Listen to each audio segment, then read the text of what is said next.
अच्छा, इन सब चीज़ों के चलते हुए आकांक्षा चौधरी की एक अच्छी साइड निकल कर के बाहर आई है पिछले 2-3 दिनों से। जब लोगों की उसने कहानियाँ सुनी, उनके सच सुने तो उसकी आँखों के अंदर आँसू थे, जिसको देख कर के मुझे बहुत लग रहा था कि यार this girl is like emotional है। फिर इन लोगों ने गेस्ट की जगह पर किसी ऐसे इंसान को भेज दिया जो कि गेस्ट नहीं शायद उसका दुश्मन है, मतलब एनिमीज़ भी भेजे ही थे, तो ऐसे एनिमी को भेज दिया जिसकी वजह से उस लड़की को तकलीफ हुई, सुज़ैन को भेज दिया। फिर वो शो से बाहर हुई, फिर वो लटकती भी रह गई। इट्स इंसल्ट एक्चुअली कि एक आदमी लटक गया है और उसके बाद में वो नीचे उतर रहा है और वो किसी और की वजह से गेम खुद ने खेला और बाहर अब किसी और तीसरे चौथे की वजह से हो गया है। अब कल किसी बम के पास बाँध दिया जाएगा और वहाँ से उसको फाड़ के और बाहर निकाल दिया जाएगा। तो it's actually a shaming moment, तो वो उसको तो सफ़र कर ही रही है। फिर लैला उसका दोस्त है, तो आरुष को कुछ वो समझा नहीं पाया, जबकि योगेश आया था, तो योगेश तो आरुष का दोस्त था, योगेश आरुष की तरफ था कि नहीं ये तो अपना बंदा है, अपना दोस्त है, अपनी तरफ है। और इतने दिनों से देखा जाए तो प्रायोरिटी बेसिस पर योगेश के जाने के बाद तो सबसे ज़्यादा अगर वो किसी के क्लोज़ थी और चैनल ने भी किसी के क्लोज़ लाने की कोशिश किया था आकांक्षा चौधरी को, तो वो लैला को ही किया था। तो अब लैला की तरफ से जब वो कल ये देख रही थी कि लैला के आरुष मुझे हरा रहा है, आरुष ही नाम है ना उसका?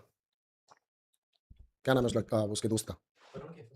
आरुष, आरुष उसको हरा रहा है, जबकि ये लोग तो कॉमन फ्रेंड्स दिखा रहे हैं अपने आप को, तो वो बुरा तो लगेगा ही लगेगा ना। तो वो चीज़ एक्चुअली बहुत ज़्यादा अजीब भी उसको लग रही है क्योंकि चीज़ें भी उसके हाथ में नहीं, शो भी उसके हाथ में नहीं, हँस क्यों रही है? नीचे जाता है बार-बार। नहीं, ये नीचे जाता है बार-बार, इसको उठाओ। अरे वो नीचे चला जाता है, हाँ। चीज़ें भी उसके हाथ में नहीं, सिचुएशन भी उसके हाथ में नहीं, और उसके बाद में योगेश भी उसको ये नहीं बोल पा रहा कि यार चल अंत-अंत में तो मैं तेरा साथ देता हूँ, वरुण को बाद में देख लूँगा, बाहर जाके लड़का है मैं समझा लूँगा, लेकिन वो भी उसका फेवर नहीं कर रहा। तो उसके साथ I am feeling like very bad for her कि सारी सिचुएशंस उसके अगेंस्ट है। तो वैसे मैं नहीं जानता उसने पिछले शोज़ के अंदर क्या किया है, वो किस तरह का किरदार है, कैसी लड़की है, अच्छी है, बुरी है या क्या है, क्या नहीं है, मैं उन बारे में डिस्कस भी नहीं करना चाहता। लेकिन यहाँ पर चाहे आप उसका कर्मा मान लो या उसके साथ जो हो रहा है वो मान लो, या कर्मा है वो मान लो, जो भी मानना है वो मान लो, पर अभी जो हो रहा है, तो हो तो बहुत गलत रहा है उसके साथ यार। अभी तो मुझे सिचुएशन इस तरह से बन रही है।